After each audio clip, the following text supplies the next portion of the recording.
bringing hope the world over. Hope Channel.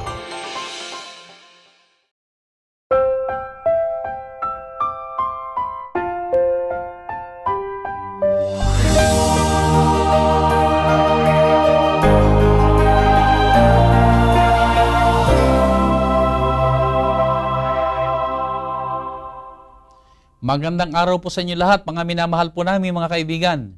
Kami po ay nagpapasalamat sa Diyos sa kadahilanan po ng karapatang makapaglingkod sa inyo sa pamamagitan ng pag-aaral at pagtalakay ng salita ng Diyos. Ako po muli ang inyong lingkod, Pastor Ben Casimiro, at sa ating pong talakayan, makakasama na naman natin muli si Pastor Villanueva. Welcome po, Pastor. Thank you very much, Pastor Ben, sa iyong pag-anyaya sa akin. Katuwaan para sa akin ang muling maanyayahan sa oras ng pag-aaral. Sa atin pong mga taga-subaybay, sana po ay masaya kayo ngayon. Pagpalain kayo ng Panginoon. Tayo po ay nasa atin ng ikapitong leksyon sa ating serye na tinatalakay na may kinalaman sa mga katuruan ng ating Panginoong Hesus. At sa ating pong pag-aaral nito ay makikita po natin kung gaanong ang Diyos ay nagmahal sa atin. Ang ating Panginoong Hesus ay naparito at tayo kanyang iniwanan na mabuting halimbawa at ngayon ay anyayahan na tayo mamuhay na kagaya ng kanyang buhay na ipinakita sa atin dito sa sanlibutan. Bago po tayo magpatuloy, tayo muna po dumako sa ating opening prayer. Pangunahan tayo ni Pastor Villanueva. Tayo po ay manalangin. Butihin, mapagpala at mapagbiyaya naming Amang nasa sa mga langit. Minsan pa ay kami po ay nagbibigay pugay sa inyong banal na harapan at kami po ay lumalapit sa inyong banal na luklukan. Bagaman kami ay maraming mga kakulangan, mayroon ding kalabisan, ngunit may lakas ng loob na lumapit sa inyo palibhas ay mayroon kayong pangako na sa pamagitan ng lumulukob na katwiran ni Kristo ay magiging angkop ang aming kalagayan diyan sa kalangitan. Salamat, Ama, sa pagkakataong ito na maaari naming tunghayan, pag-aralan ang inyong banal na salita. At ang aming dalangin, maghari ang inyong pag-ibig sa aming pagtalakay nito at sa pamagitan ng kapangyarihang lulukob sa amin, sa pamagitan din ng banal na Espiritu. Maaabot namin ang aming hangarin na maging maliwanag ang bawat katotohanang napapanahon upang ito ay maibahagi namin sa aming mga kaibigan at maging bahagi rin ng aming buhay habang hinihintay namin ang pagdating ng inyong anak. Igawad sa amin ang mahalagang pagpapala ng kalangitan at gayon din po ang pagpapatawad. Ito po ay aming hinihiling alang-alang po sa matamis at banal na pangalan ng aming Panginoong Hesus. Amen. Amen. Maraming salamat, Pastor, sa iyong panalangin. Tayo po'y dumako na sa ating pag-aaral. Ang ating pong susing talata na pag-aaralan ay makita natin sa Aklat ng Juan, Kapitulo 13, magabuti ating tunghayan, talatang 34. Ganito po ang wika, aking mabasahin. Isang bagong utos ang sa inyo'y ibinibigay ko, na kayo'y mga kaibigan sa isa't isa, na kung paanong inibig ko kayo, ay mga kaibigan naman kayo sa isa't isa. Ang ating pong paksang tatalakayin ngayon ay gagawa ng malaking kaibahan sa ating mga buhay. At tunghayan po natin ang paanyaya na ating panon. Pastor, dito sa ating talatang sauluhin at sa ating leksyong tutunghayan ngayon, ay isang pagbabagong hangad ng Diyos sa ating buhay, yung mamuhay tayo ng kagaya ng kanyang buhay. At isang napakalaking pagbabago na nais ng Diyos na makita sa atin ay yung ating pananaw sa pakikitungo natin sa ating kapwa, yung pag-ibig sa ating kapwa, ay makita kagad na tayo nga ay talagang mga alagad ng ating Panginoon. Dito sa ating talatang binasa may binabanggit na may isang bagong utos siya na ibinigay sa atin. Ano ba ang bago dito sa utos na ito, Pastor? Actually, Pastor, ang utos na yan ay kapag pinag-aralan natin ang lumang tipan, ay hindi na bago. Sapagkat sa Deuteronomio 6:5 ay binabanggit na rin ito na magmahal tayo sa ating kapwa. Kahit sa Levitico ay mayroon ding binabanggit na ganito. Gayon Sa pa man, Levitico 19, talatang 18. talatang 18. Ito ay bago, palibhasa ay ang mga tao ay well-informed na mahalin ang kanilang kapwa, ngunit ang basihan ay ang pagmamahal sa kanilang sarili. Alam naman natin na walang, generally, ang mga tao ay talagang mapagmahal sa sarili. Kaya kung anuman ang ginagawa mong pagmamahal sa iyong sarili, ay gawin mo sa iba. Gayon din ang iyong gawin sa iyong Gayon din kapwa. ang iyong gawin sa iyong kapwa. Pero, At ito yung binanggit po kanina na nasa lumang tipan, na malinaw ito sa kaisipan ng mga Hudyo, ng mga Israelita, malinaw sa kanila, na ito yung inaasahan ng Diyos na mahalin ang Diyos at mahalin ang kapwa, mahalin ang kapwa. na gaya ng sa sarili. Galing sarili. Ganyan pa man, ito'y masasabi nating bago, palibhasa ay magiging iba yung saligan o batayan nito. Mayroong panibagong measurement. Ang measure nito ay walang iba kundi kung papaano tayo inibig ni Jesus. Kasi hindi naman pwedeng laging ang basihan natin yung pag-ibig sa ating sarili. Paano kung namumuhi na tayo sa ating sarili? Di mamumuhi ka Ay, na di rin sa iyong mamumuhi kapwa. ka na rin sa iyong kapwa. At saka kung ano yung kung gaano lang yung pag-ibig mo sa sarili, ganun din lang ang kaya mo ipahayag na pag-ibig sa iyong Yun kapwa. din lang, oo. Dahil ang pamantayan na yung sarili. Ngayon, ang sabi ng Panginoon ay, ibigin ninyo ang inyong kapwa. Pagkatapos ay, ang sabi niya, ng pag-ibig na kagaya ng pag-ibig na ipinagkaloob ko sa inyo. Kung paano ko kayo inibig, ganun ninyo ay ibigin. So, yun ang uri ng, yung antas ng pag-ibig ng yan. Panginoon ang ating ibabahagi. Oo. So, hindi na ang sarili ang pamantayan. Yan. Hindi na basihan ang kung paano ko ibigin ang sarili ko, ganun ko rin ibigin ang aking kapwa. Kundi ang pamantayan na natin ngayon ay si Kristo na. Kung paano siya umibig, ay gayon din tayo mag-iibig o magmamahal sa ating kapwa. So dito nga natin, Pastor, makita talaga na magkakaroon ng malaking kaibahan ang ating buhay at tayo mamumuhay na kagaya ni Kristo. Sapagkat siya na ang pamantayan natin ng paghahayag ng ating buhay. Pastor, sa ating pag-aaral ay narito ang mensaheng paano namuhay ang ating Panginoong Hesus dito sa lupa.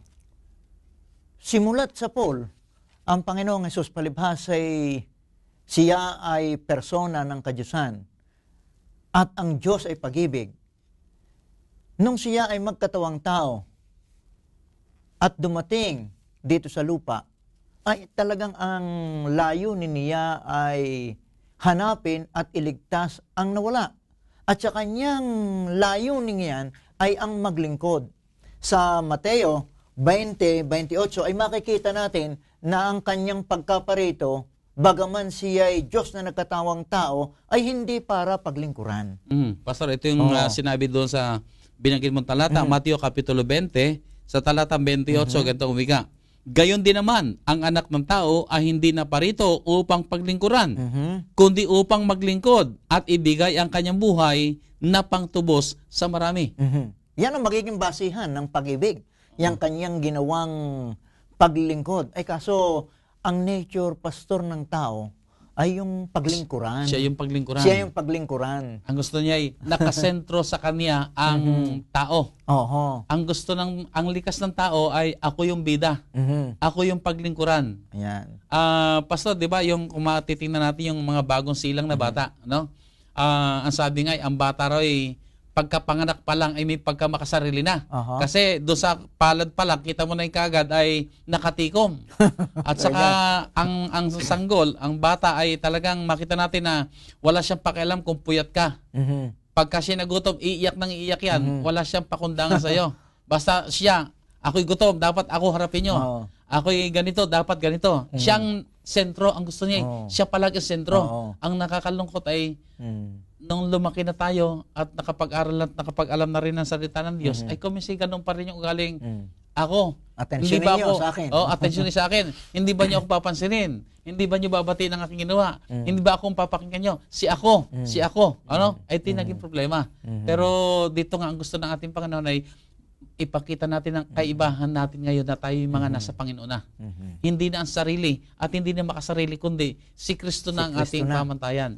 At ang sabi ng Panginoon, hindi siya nagpunta rito para paglingkuran, kundi para maglingkod. Para maglingkod. So, hindi ang sariling isipin natin, kundi paano tayo makapaglilingkod. Kaya, kahit yung mga alagad niya, Pastor, nahirapan, naunawain yun, Oo.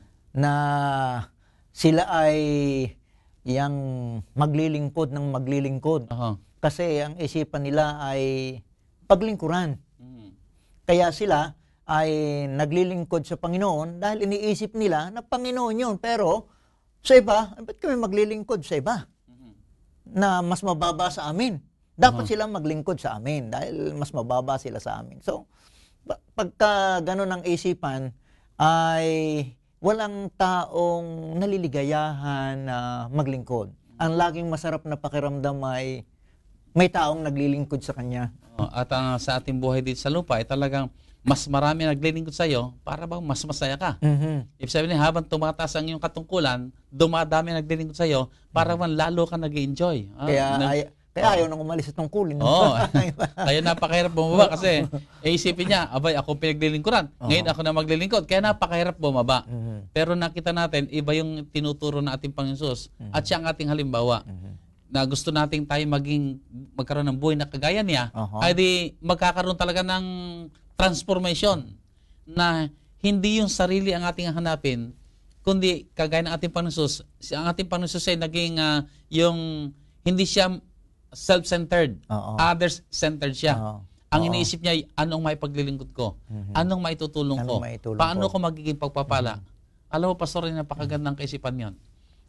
Ito'y aking pinapractice, sabi ko, basta may dumating na tao sa opisina ko, ano man ang ginagawa ko, itatabi ko, at harapin ko muna siya. At ang aking palaging pambungad ay, anong may paglilingkod ko sa iyo? At ako'y nananalangin araw-araw din.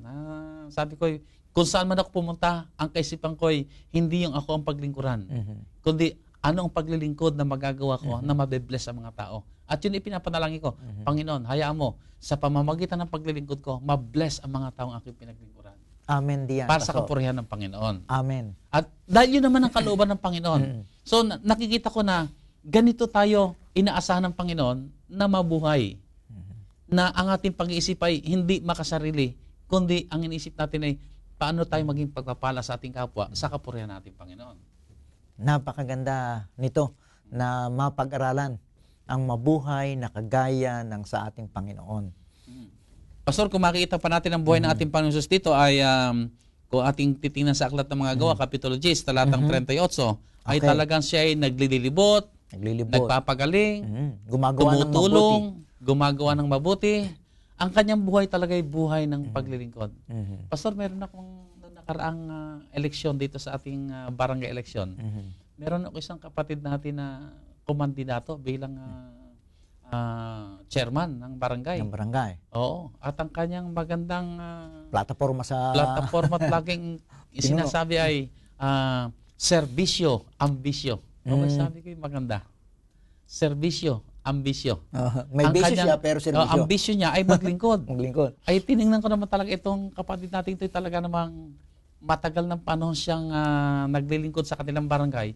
Ay actually hindi niya kailangan mangampanya Kasi kilala talaga siya na mapagmalasakit. Kilala siya na siya talagang matulungin. Sa loob ng church at sa kanyang sariling barangay, ay talagang kilala. Sabi ko, maganda itong ugali nito taong ito na siya ay, ang kanyang bisyo ay serbisyo. Sabi ko, ganon din siguro ang akin nang gawin. Sa halip na alak at sigarilyo. Ang aking bisyo ay talagang maglingkod at tumulong at kung paano ko maging kasangkapan ng Panginoon. Na tayong lahat, alam naman natin, tayo ay extension of God's hand to reach out the world. Ay di, tindigan na natin yan. Ang bisyo ko na ngayong kakurin ay maglingkod sa aking kapwa para kay Kristo. So ito yung ginagawa ng ating Panginoon Hesus. At ano pa ba yung pamumuhay na makikita natin sa buhay ng ating Panginoon Hesus na magandang ating tularan? Kasi ang Panginoong Hesus naglingkod. Hindi ka naman, Pastor, makakapaglingkod kung ikaw ay walang pag-ibig at saka walang compassion. Kaya ang ibinibigay na halimbawa sa atin ng Panginoon ay ang pagiging maibigin at maawain. Pag ito na yung damdamin natin, yan ang laman ng kalooban natin, hindi naman mahirap ang maglingkod. Ang maglingkod actually natural yan Sa isang taong binago na ng Panginoon na ikaw ay ginawang maibigin, ikaw ay ginawang mahabagin o maawain, natural na bumubukal sa iyo yung paglilingkod. Hindi ka naghihintay ng kapalit. Kaya yung mga nakikita mong paglilingkuran, hindi mo naman inaasahang babalik sa iyo, yun ang sincero o tapat na paglingkod. So, ibig sabihin, Pastor, itong kanilang ginagawang ito, hindi nila ginagawa sa anumang kapakinabangan. Yan, Kundi talagang oo. ito na yung kanila naging kalikasan. Ay kagaya siguro ngayong binanggit ko kanina, ay ang serbisyo ay bisyo na. Ay pag sinabi mo kasing bisyo, wala kang magawa, kundi talagang ito yung likas mo. Na talagang, ito na yung buhay mo na kahit ayaw mo, talagang ang tendency mo talaga ay maglingkod kasi yun na ang pinili mong buhay. Yan ang iyong naturalismo.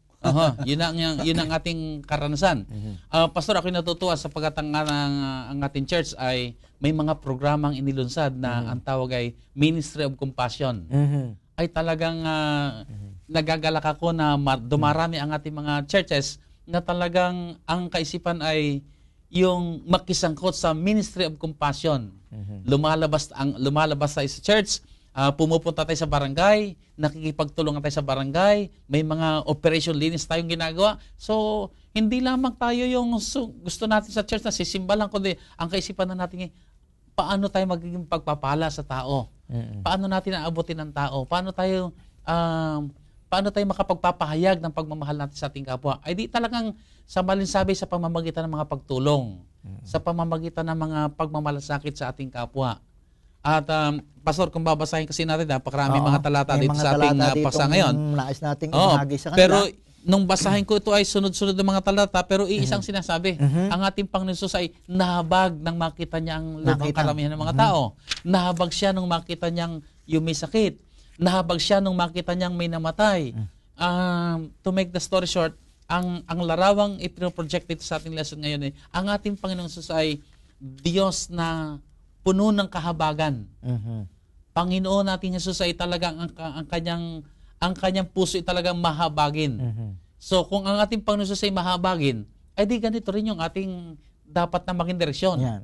Na tayo maging mahabagin. Nababagbag ka sa pag mayroon tayong nakitang hindi hindi magandang kalagayan, nababagbag ang ating kalooban. Pag mayroon tayong nakitang mga minamatayan o may dumaan sa mahirap na karanasan, nababagbag ang ating kalooban. At hindi lang basta nababagbag, meron tayong pagkilos na gagawin. Iba kasi, Pastor, yung sasabihin ba na, ay, nakakaawa naman. Pero wala namang ginawa. Ay di wala rin kwenta. So siguro ay sa puntong ito ay lalago tayo. Na hindi lamang tayo nakakaawa naman sila. Hindi, pero ang tanong ay anong ginawa natin? So, ang ating Panginoon Jesus, nung mahabag siya, may ginawa siya.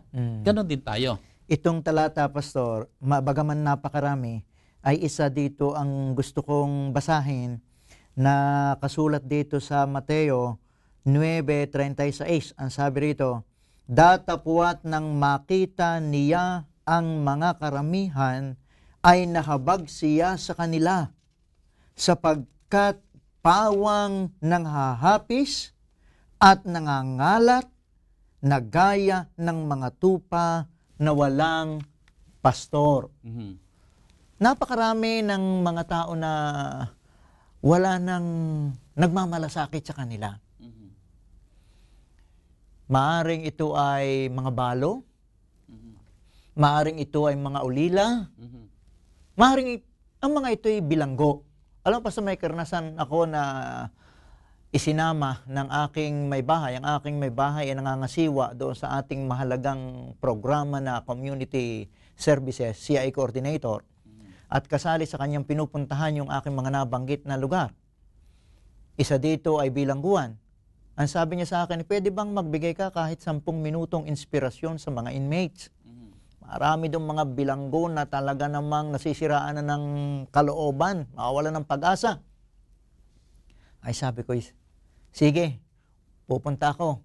Alam mo, ang tanawing nakita ko roon ay yung bata na may dalang sako na maliit pa at pinuntahan ng amang nabibilanggo at ang sabi niya, tatay, gutom na ako. Wala na akong makitang mga basura ng mga plastik na maaaring maipagbili. lumuluha ang ama. Walang magawa dahil nakabilanggo. Narito ang anak na hindi pa man nag-aaral ay naghahanap na ng mga plastik para maipagbili. At pagkatapos ay lumuluha dahil nagugutom. At nang itanong ng ama, nasaan ang iyong ina? Nasa bahay po at may sakit.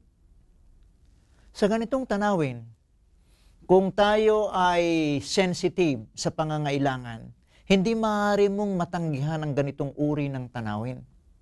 Bilanggo, anak na naghahanap buhay na musmos, ina na may sakit, sino mag-aalaga sa ina? Sino ang kakalinga sa bilanggo? Sino ang mag-aaruga sa batang hindi makakain?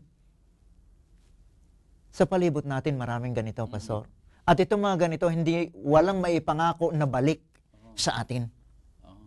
At ang tanong ay, sino ang aabot sa kanila? Sino ang aabot sa kanila? So, Pastor, kagaya na nabanggit ko kanina, ang ating church ay naglunsad ng programang tinatawag na Ministry of Compassion. At meron pa po, yung may mga samahan pa tayo ng ating mga simbahan na ang kanila naman yung tinatawag na Love in Action. Na talagang lumalabas sa simbahan, lumalabas sa church upang pumaroon sa mga tao. At meron pa akong mga nakitang iba na sabi nila, Ministry of yung pagyakap na kung kung meron kung gusto mo maghayag na yung kalooban na ikaw'y natutuwa, edi handa silang yakapin. Ay marami namang nagawa ng mga mabubuti, Pastor, pero panapanahon lang. Maganda, pagka mga Disyembre ay napakarami ang mga nagbibigay. Pero bakit pag Disyembre lang? Kaya nga po. At saka yung pagmamahal naman, bakit naman pagka Pebrero lang? So, hayaan po natin na tuloy-tuloy. At yung siguro ang magandang paanyaya natin sa ating mga kapatiran, sa ating mga taga-subaybay, alam ko po na marami po sa atin ay nag-i-involve dito sa tinatawag na Ministry of Compassion. Alam ko po na marami nating mga iglesia, napakarami natin dito sa Central Luzon na ito, involved sa tinatawag na Love in Action. Pero sana po ay hindi lamang po ito yung panapanahon. Sana po ay iprograma nating tuloy-tuloy na ihayag natin ang ganitong magandang larawan at espiritu ng ating Panginoon na siya ang ating modelo kung bakit natin ito ginagawa. Pastor, sa ating pag-aaral ay meron din katanungan, ano ba ang mga guiding principle o ano ba ang mga prinsipyong gumagabay sa ating Panginoon Hesus? Bakit siya ganito naglilingkod? Bakit niya nagagawa yung walang kapagurang mga pagtulong, pagmamalasakit, paggawa sa mga tao? Anong prinsipyong gumagabay sa kanya? May simulain na gumagabay sa kanya at yun ang dapat maging simulain natin. Nabanggit na natin ito, Pastor, itong guiding principle ay kapag tayo ay puspos nung pag-ibig at noong kaawaan. Kapag yan ang naging saligan ng ating paglilingkod, ay di napakagandang prinsipyo. Automatic talaga sa atin. Automatic yan. Ngayon, maaari ding may ibang dahilan ang paggawa ng mabuti. Kapag hindi iyan ang ating guiding principle, ay bagaman parang pareho yung panlabas, ay iba yung nasa sa loob. Pastor, iba yung natural na paglabas kaysa ang tawag natin ngayon doon sa ang tawag kasi natin ngayon sa parang hindi tunay o hindi tunay na nga ay ang tawag natin ngayon ay plastic. Naiintindihan natin yun. Yung plastic. So mayroon ding mga plastic sa panahong ito na ginagawan ka ng mabuti para may bumalik. Kung ikaw ay kinuhang ninong ng ikakasal at niregaluhan ka ng iyong inaanak, ay mayroong sincero na inaanak. Hindi siya naghahangad ng balik. Pero meron din ikaw inaanak na ang bago umalis sa kanila ang sabi, bibigyan ko si Ninong ng ganito at ang balik nito ay ganon. Okay, meron palang ganon. So sa kabilang dako, ganon din ang mga ninong. Ano sabihin ng ninong ay, itong aking inaanak na ito, malaki ang utang na loob nito sa akin.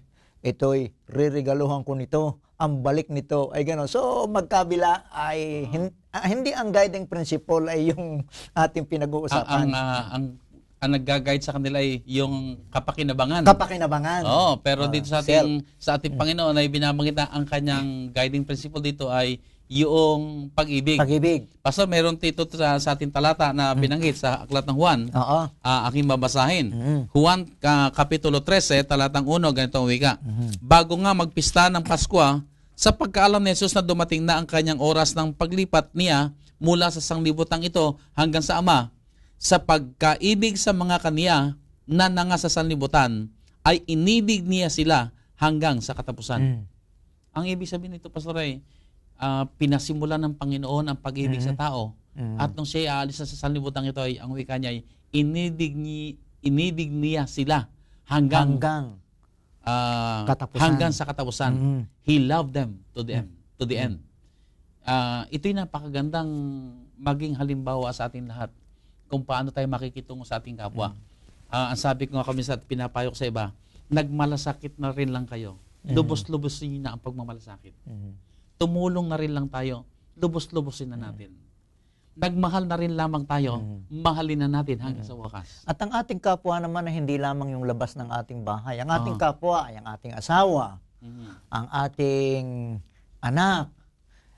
Ay kung itong guiding principle na ito ay mapapasa atin, abay, ang pagmamahal natin ay hindi hanggang maganda lamang ang figura ng ating asawa.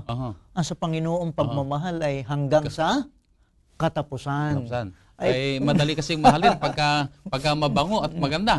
Pero pagka walan, iba na, masim-masim ng amoy at mukhang tumatanda at hindi na nagayos, para bagang mahirap ng para bagang mas madali ng pagalitan. Mahirap ng yakapin. Ay meron nagsabi sa akin, Pastor, totoo ito. Ang sabi sa akin alam mo, Pastor, nahihirapan na akong humalik sa aking asawa. Nung dati sa pisngi, ngayon sa batok na lang. Sabi niya. Sabi ko, bakit naman? Parang nag-iiba na ang kanyang amoy. At pagkatapos sabi niya ay, parang ngayon kahit sa batok, hindi na rin. May amoy na rin. Ay sabi ko, sabihin mo sa kanya, iniibig mo naman ang iyong asawa, mahal mo ang iyong asawa, dapat din niyang malaman kung ano yung kanyang kalagayan. Kaysa naman sa iyong hindi nasasabi sa kanya, nasasabi mo sa akin. So, pag ang basihan natin ng pagmamahal ay hindi pag-ibig, hindi compassion, ay kahit sa ating mahal sa buhay, ay lilipas Nakabase ba sa amoy? Nakabase ba sa itsura? Nakabase ba sa pag-aari o yung material na bagay? Ito, Pastor, ang challenge natin. So, ibig sabihin talagang napakahalaga talaga na maging sa ating pagkikitungo sa ating asawa, sa ating pamilya, sa ating kapwa, ang maging motivating factor talaga rito, motivating force, ay yung pag-ibig. Okay, Pastor, sa ating lesson ay merong binabanggit na paano natin ibigin ang ating kapwa. Pero bago mo sakitin yan, Pastor, ay tayo muna po ay magbabalik pagkatapos ng ilang paalala. Presenting the best news in the world. You're watching the Hope Channel. Tayo nagbabalik sa programang Oras ng Pag-aaral. Pastor, kanina po iniwanan ko ang katanungan, paano natin ibigin ang ating kapwa? Mahalagang katanungan yan, Pastor. Pero yan ay masasagot sa pamagitan ng iniwang parabola o talinhaga ng Panginoon. Mabuti pa'y pag-ukulan natin ng pansin ang talinhagang iyan, Pastor, na nakasulat sa Lucas sa 10:30 hanggang 37. Okay, ganito umika. Mula sa talatang 30 hanggang 37. Sumagot si Jesus at sinabi, isang tao'y bumababa sa Jericho na mula sa Jerusalem, at siya'y nahulog sa kamay ng mga tulisan, na sa kanya'y sumamsam at sa kanya'y humampas, at nagsialis na siya'y iniwang halos patay na. At nagkataong bumababa sa daang iyon ang isang saserdote. At nang makita siya ay dumaan sa kabilang tabi. At sa gayon ding paraan ang isang Levita naman, nang dumating siya sa dakong iyon at makita siya ay dumaan sa kabilang tabi. Datapwat ang isang Samaritano. Sa kanyang paglalakbay ay dumating sa kinaroroonan niya. At nang siya makita niya, ay nagdalang habag at lumapit sa kanya at tinalian ng kanyang mga sugat na binuhusan ng langis at alak. At siya isinakay sa kanyang sariling hayop at dinala siya sa bahay tuluyan at siya inalagaan. At nang kinabukas ay dumukot siya ng 2 denaryo at ibinigay sa katiwala ng bahay tuluyan at sinabi, alagaan mo siya at anumang magugol mong higit ay aking pagbabayaran sa iyo pagbabalik ko. Sino sa tatlong ito sa akala mo ang nagpakilalang kapwa-tao sa nahulog sa kamay ng mga tulisan? At sinabi niya, ang nagkawang gawa sa kanya. At sinabi sa kanya ni Jesus, humayo kayo at gayon din ang gawin mo. Napakaganda ng iniwang talinhaga na nagdidiin at naglilinaw, naglalarawan ng kung ano ang dapat nating isakabuhayan. Pinag-uusapan natin ang buhay na kagaya ng kay Kristo. Ang buhay na kagaya ng kay Kristo ay ang pagmamahal sa ating kapwa na hindi lamang sa salita. Ito ay may kasamang gawa. Kaya mapapansin mo, napakarami nang makukuha natin diyang mahalagang punto sa parable na yan. Una, kung ibig mong maglingkod sa kapwa, ay hindi ka maghihintay sa iyong bahay. Kita mo ang pangangailangan ng iyong kapwa, ikaw ay lalapit. Kaya nakalagay dyan ay lumapit siya, nagdalang habag siya. At kung ano yung nasa sa kanya, ginamit niya, binigyan niya ng first aid, yung taong nahulog sa kamay ng mga tulisan. Ginamit din niya yung kanyang sariling sasakyan. Ngayon, ang usong sasakyan ay mga Fortuner, mga Montero Sports, pero ang sasakyan niya ay yung pangkaraniwang sasakyan ng panahong yon, yung donkey. Pero ginamit niya yun. Isinakay niya ang taong yon. Dinala niya sa pagamutan. Hindi lang yun. Inalagaan. At hindi lang yun. Binayaran pa niya ang bahay tuluyan at ibinigay niya doon sa nag-aalaga. At mayroon pa siyang hinaharap na pangako. Ang sabi niya, kung ano man ang iyong magugol na higit, pagbabalik ko, babayaran kita. Napakaganda nito, Pastor. Dito, Pastor, papansin natin, hindi inalam ng lalaking ito, ng Samaritano, kung sino yung taong yon. Bagamat marami, sa itsura pa lang, alam niyang yun ay isang Hudyo, at yun ay alam din niya na, alam sa kanilang kapanahonan kasi ang mga Hudyo ayaw makipag-usap man lamang sa mga Samaritano. So, maaaring isipin siguro ng Samaritano, ay ngayon, sige nga, ayaw nyo makipag-usap sa akin kasi maliit ang tingin nyo sa amin. Ngayon, ako naman ang gaganti. Hindi ko kayo papansinin. Pero hindi ganun ang kanyang ginawa. Wala siyang pakialam kung sino man yon, kung siya man ay Hudyo o kanyang kababayang Samaritano, kundi ang kanyang nakita ay ang taong ito may pangangailangan, siya ay lumapit at siya ay nagmalasakit at siya ay tumulong. So, sa ating pong pag-aaral na ito, siguro magandang maibahagi natin sa ating mga taga-subaybay na ito po ang naging buhay ng Panginoong Jesus. Alam niyo, may paborito akong author, babae po siya. Ang pangalan po niya ay si Ellen G. White. Meron po siyang aklat na ang pamagat nito ay Ministry of Healing sa page 143. Doon po ay nakatala ang ginawa ng Panginoong paglingkod. At yung paraang iyon ang magiging matagumpay na paraan natin sa paglilingkod. Ano po ang ginawa ng Panginoon? Siya po'y nakasalamuha sa mga tao na ang layunin ay ang para sa kabutihan ng mga taong kanyang ibig paglingkuran. Nakiramay siya o nagmalasakit siya sa kapakanan ng mga taong ito. At hindi po lamang yon na nagmalasakit. Siya po ay naglingkod sa kanila. At pag ang mga tao po ay pinaglingkuran natin, ay makukuha po natin ang kanilang tiwala. Kaya nakuha ng Panginoon ang tiwala ng mga taong kanyang minahal at pinaglingkuran. Ganon ang naging resulta nito ay yung pong sumunod sila sa kanila. So, hindi natin po pwedeng pasunodin ang mga tao na wala tayong ginagawang paglingkod. Bago sabihin ng Panginoon, hali kayo, sumunod kayo sa akin, napaglingkuran na. Pastor, ang mga tao, hindi pwedeng sa bahay lang tayo at maghihintay ng paglilingkuran. Hindi natin pwedeng sabihin, parito kayo kung kayo may kailangan. Bibigyan ko kayo. So, Tayo po lalabas at maglilingkod. So dito sa ganung kaparaanan ay napapakita natin ang buhay na kagaya ng ating Panginoong Hesus. Kung anong kanyang mga gawi ay nagiging atin na rin gawi. Kung ano yung kanyang bisyo ay atin na rin bisyo. Ang bisyo niya ay maglingkod at magmahal, magmalasakit, ay ito na rin ang ating kaisipan at mga buhay. So, dito sa binanggit mo, Pastor, na parable ng Good Samaritan, ay hindi na yung katanungang sino ba ang aking kapwa, kundi ako ba ay mabuting kapwa. Tatanungin natin sa ating sarili natin. Anong uri ng kapwa-tao ako sa nasa palibot ko? Kasi pag ang tanong natin, sino ba ang aking kapwa? Ay ang sasagot sa atin nariyan lang sa palibot mo, hindi mo lang tinutulungan. Naandyan lang. Kung minsan nga, nasa loob lang ng bahay natin ang ating kapwa. Ang ating kapwa ay ang ating magulang.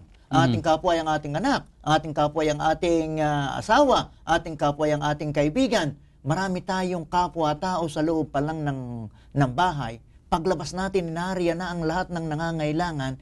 Hindi na mahalagang tanong ang sino ang aking kapwa. Ang mahalagang tanong, anong uri ng kapwa-tao ako sa kanila. Pagka gano'n, ay talagang may udyok tayo, talagang lalabas tayo, at talagang hindi tayo mag-iisip na kung sino, sapagkat marami yan. So, ang kailangan na lamang natin magkaroon tayo ng pananaw na, ako ba'y mabuting kapwa sa aking kapwa? Pastor, dito sa ating leksyon ay pagpapatuloy niyan, paano nilarawan ng Panginoong Hesus ang maibiging paglilingkod sa kapwa? So, hindi lang basta makapaglingkod, na kasi may iba naman naglilingkod talaga na tumutulong, pero merong mga kabayarang iniisip. Merong napilitan lamang tumulong dahil kailangan. Pero may mga higit doon ay may inaasahan ng ating Panginoon, yung uri ng paglilingkod natin ay yung maibiging paglilingkod. Maibiging paglilingkod.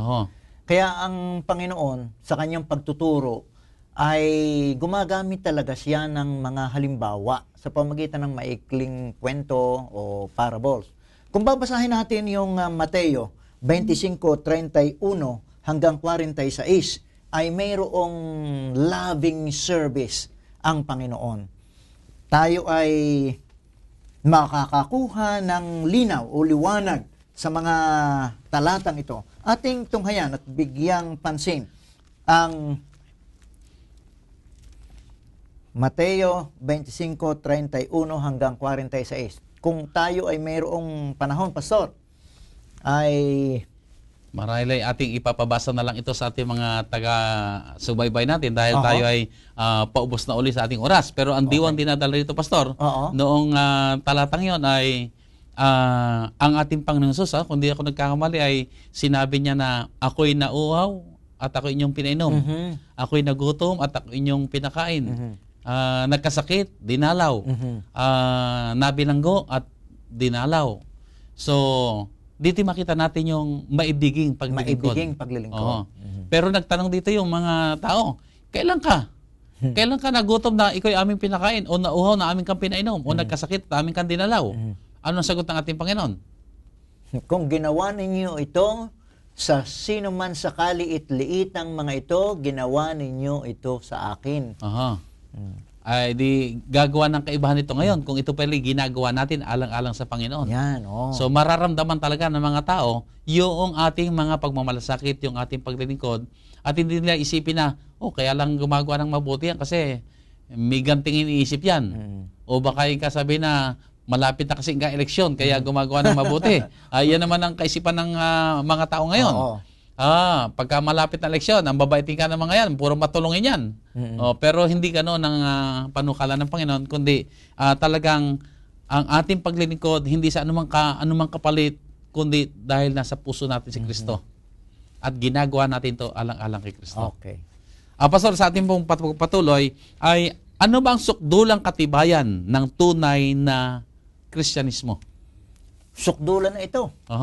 Pastor, sa iyong tanong ay ang sukdulan ay yung uri ng pagmamahal na hindi na halos maabot ng ating isipang maisasagawa pa. Ito yung pagmamahal pag-ibig sa ating kaaway. Aha. Hindi na yan, Pastor, madali. Aha. Pero yan ang sukdulan. Mhm.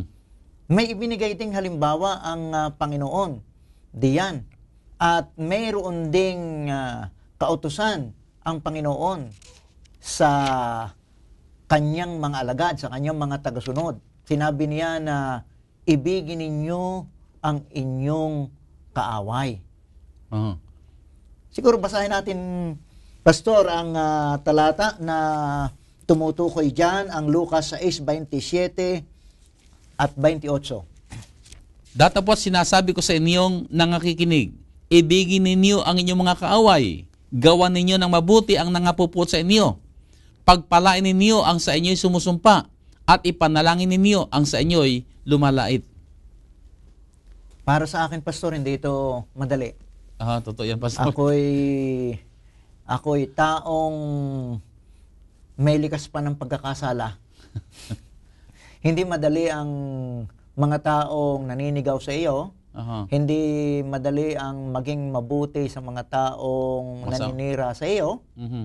At hindi rin madali ang mahalin ang taong nananakit Mhm. sa iyo at inuusig ka. Mhm. Pero, ito'y sukdulan. Aha. At hindi sinabi ng Panginoong, hayaan nyo na yung mga kaaway nyo. Ang sabi rito'y, mahalin ninyo. Hindi sinabing kakaibang pagmamahal. Kundi kapareho ng pagmamahal doon sa iyong kapwa-tao dahil ang iyong kaaway, kapwa mo rin tao. Mhm. Kaya, Pastor, itong pag-uusap natin tungkol sa pagmamahal sa kapwa ay mayroong sukdulan. Itong ating pinag-uusapan. Aha. Oh, kasi hindi kasi sinabi ng Panginoon na batiin mo ang mga kaaway mo. So, siguro pagbati lang madali ano. Oh, yan yung pangiti, mahirap din, no? Pero yung mamahalin mo talaga ay talagang ang sabi nga sa ating leksyon ay sa ating mga sarili ay hindi natin ito magagawa. Hindi natin magagawa. Oo. So dito kitang-kita talaga ang pangangailangan natin ng Banal na Espiritu na gagawa sa atin. Pero bakit ito kinakailangan gawin natin? O bakit ipinag-utos sa atin na mahalin natin ang ating kaaway? Bakit ipinag-utos sa ating mahalin natin ang ating kaaway? Kasi Pastor, pag hindi natin kayang mahalin ang ating kaaway, hindi magiging higit ang ating katwiran kaysa mga eskriba at pariseyo. Mhm. Kasi ang mga hindi nakakakilala sa Panginoon ay nagmamahal din naman eh. Mhm. Minamahal nila Yun ang nagmamahal. kamahal-mahal. Aha. Oh. Iniibig ang kaibig-ibig. Pinaglilingkuran ang masarap paglingkuran. Mhm. Kaya, walang kaibahan. Kaya pinamamahal sa atin ang ating kaaway ay dahil tayo ay iba na. Tinawagan na tayo. Mhm. At ang Panginoon ay nagpakita ng pagmamahal sa mga namumuhi sa Kanya at sa mga nanakit sa Kanya. Iniwan tayo ng ganong halimbawa. At hindi lang halimbawa, mismong utos niya ay naririto. Mhm. At detalyado Mhm. kung ano ang dapat nating maging reaksyon sa mga umaaway sa atin. Oh, so ibig sabihin inaasahan ng Panginoon ang higit na pakikitong gagawin natin kaysa sa pakikitong ginawa ng pangkaraniwang mga tao sapagkat meron na tayong mas mataas na pamantayan. At bukod nga sa hindi na yung sarili natin ang pamantayan natin, kundi si Kristo na ang pamantayan natin. Pamantayan natin siya na. So, ang sabi mo nga, anong kaibahan natin sa iba? Kung sila nagmamahal din sa nagmamahal sa kanila, kung ang mamahalin din lang natin yung mga kaibigan din lang natin, di wala rin tayong pinagkaiba. Pareho rin. Pero gusto ng ating Panginoon na talagang ipakita natin na bago na tayo sa larawan ng Panginoon at ito ngayon ang mga ebidensya. Nagagawa natin ito hindi sapagat kaya natin sa sarili natin, kundi sapagat tayo patuloy nang tumitingin sa ating Panginoon na iniwanan na niya tayo ng halimbawa. Kasi di ba ang ating Panginoon Jesus nung nakapako na sa cross, ultimo na rin ito sa Panginoon na tumulong na nga, nagmalasakit na nga sa tao, anong ginawa sa kanya?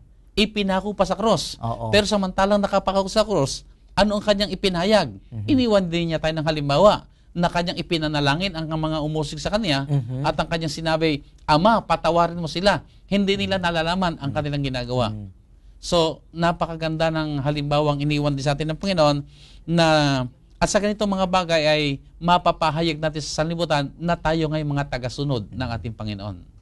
Na mayroong kaibahan ang ating mga buhay kaysa doon sa mga taong hindi nakakilala kay Kristo. Nung nararanasan, Pastor, ni Pablo ang mga pagdurusa, mga paglait, mga panunuya, mga pag-uusig ng mga tao, ay mayroon siyang mahalagang binanggit na pampalakas ng loob sa atin.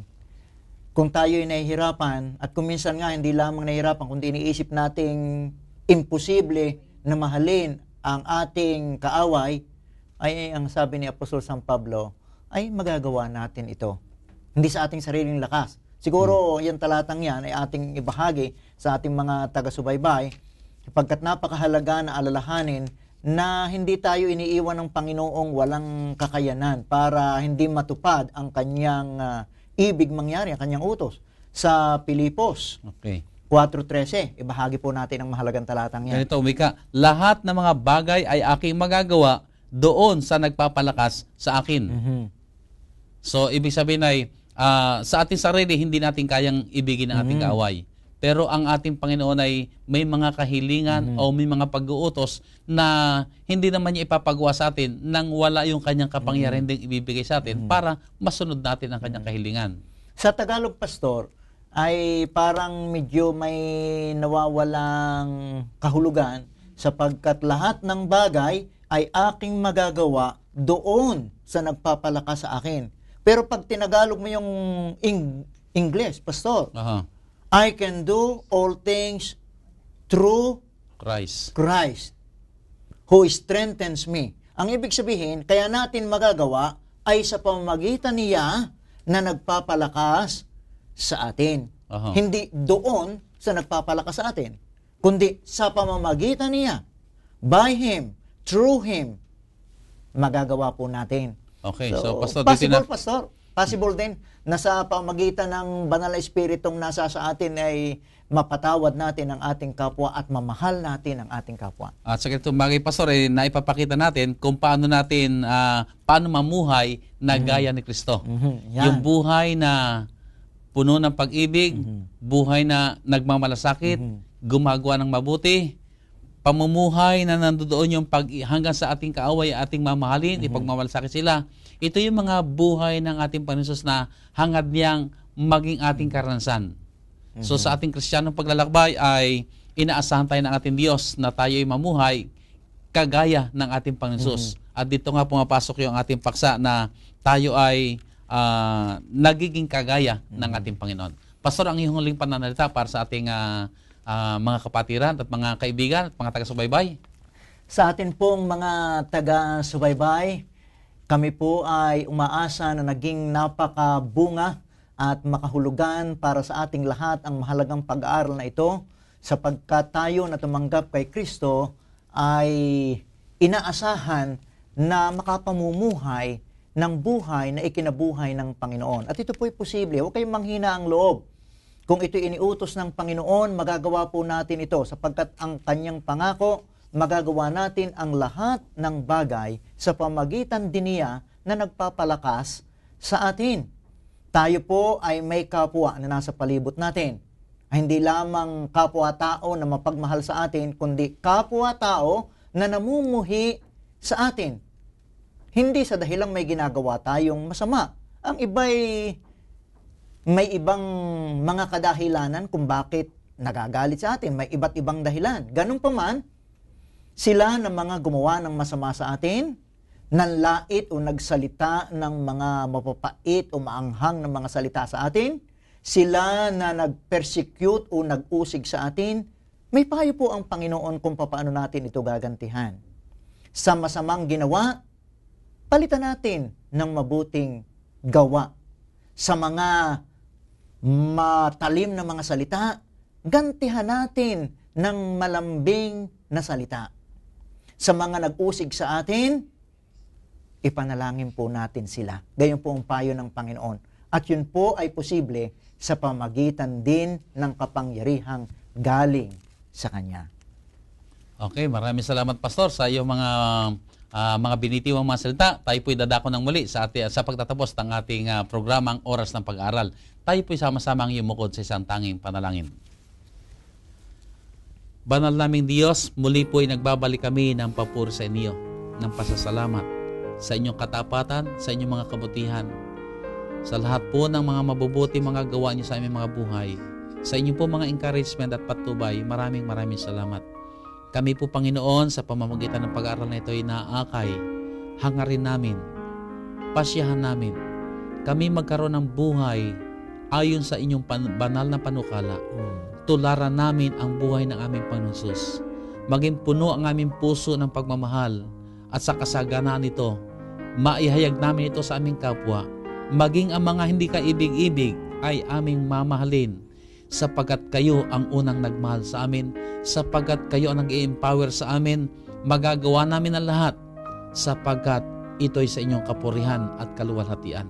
O banal na Diyos, panaganain pa po nyo kami sa pananampalataya, sa pag-ibig, sa kagalakan na kayo ang Diyos, ang nangangasiwa po ng aming mga buhay, at sa araw-araw na lumilipas, patuloy lamang kaming inaakay tungo sa kagandahan ng larawan at kabutihan at pag-ibig ng aming Panginoon Hesus. O banal na Diyos, minsan pa ang aming pamanhik, pagpalain po ninyo ang aming po mga taga-subaybay. Patungan sila ngayon ng inyong makapangyarihang kamay. Palaguin sila, Ama, sa pagkakilala sa inyo at sa kapangyarihang masunod ang lahat ng inyong mga kahilingan. Pagpalain nyo ang gawa ng kanilang mga kamay. Pagpalain nyo ang kanilang mga tahanan, ang kanilang mga hanap buhay.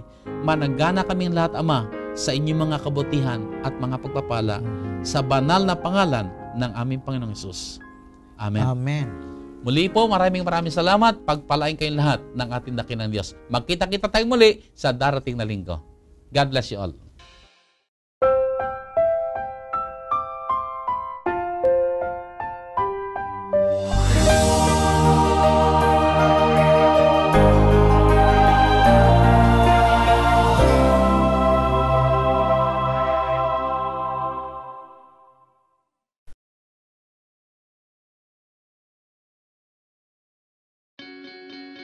We are people, and we love to get connected. We connect as families because of birth. We connect as friends because we click. And we connect as communities because we care. Seventh-day Adventists are people who connect in communities called congregations, which in turn connect to form conferences, who connect together to form unions, divisions, and the General Conference. Why do we connect? It starts with a connection to the Creator, who invites us on a spiritual journey.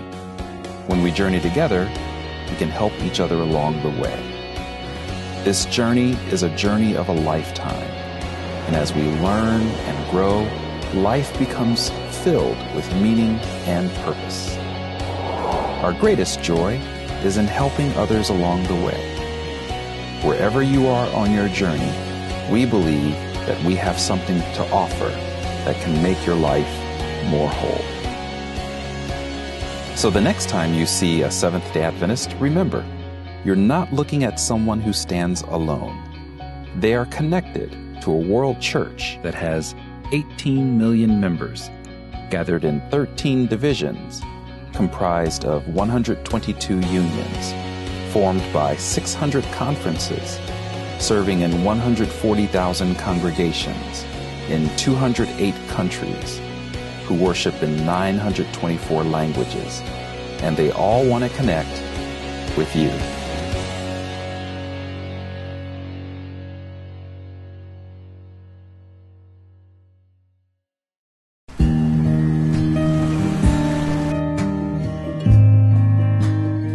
Every hour of every day, someone, somewhere, is praying for the outpouring of the Holy Spirit.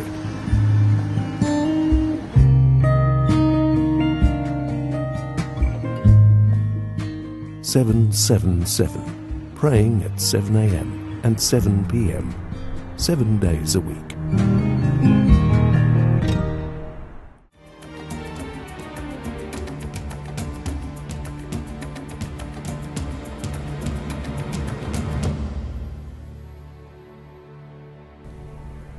For today's Hidden Treasure, we will take a closer look at a lamb. You see, the idea of a lamb is very important in the Gospel according to John. But what was so significant about a lamb? Well, when we look at John chapter 13, we read about the Last Supper that Jesus had with his disciples. We often think about the Last Supper as the Passover meal. But if we carefully read the Gospel of John, we'll see that that's not the case. You see, during the Passover meal, the centerpiece of the meal was a lamb. And the Passover lamb could only be eaten if it was slaughtered in the temple at the very same day of the Passover meal. Yet, in his Gospel, John seems to go out of his way to let all of us know that Jesus and his disciples did not eat lamb during their Last Supper. Let's take a closer look together.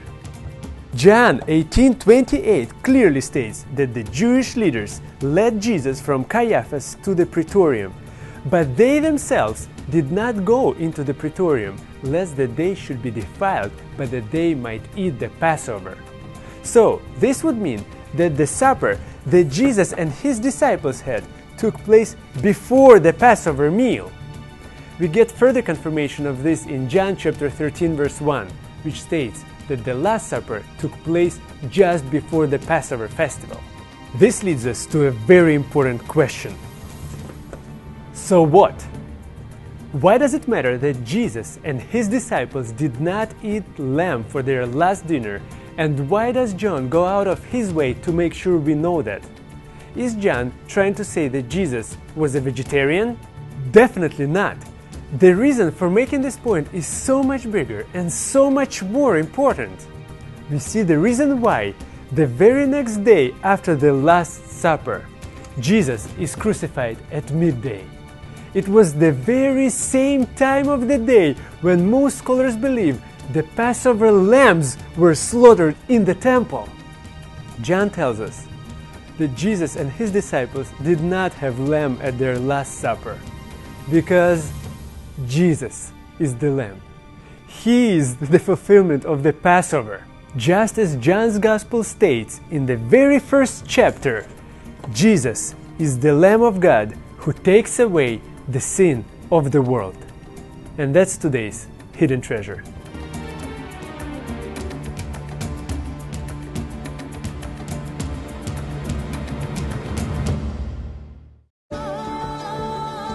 Family friendly, a global vision, and a holistic approach to thinking and living. Unlike any other media source on the planet. Welcome to Hope Channel.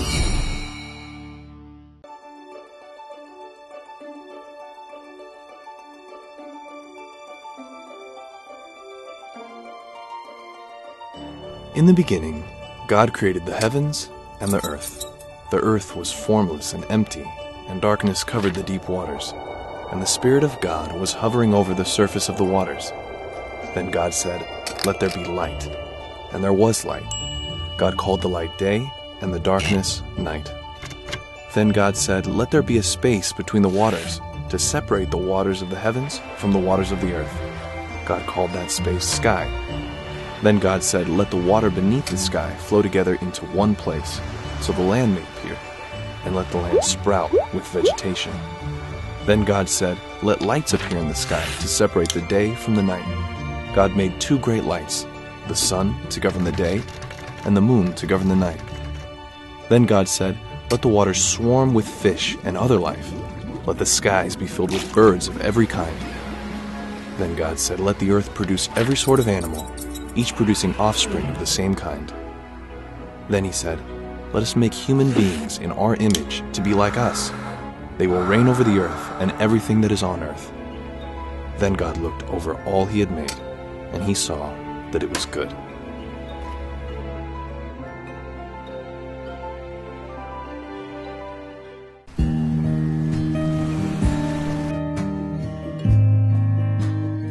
Every hour of every day, someone somewhere is praying for the outpouring of the Holy Spirit.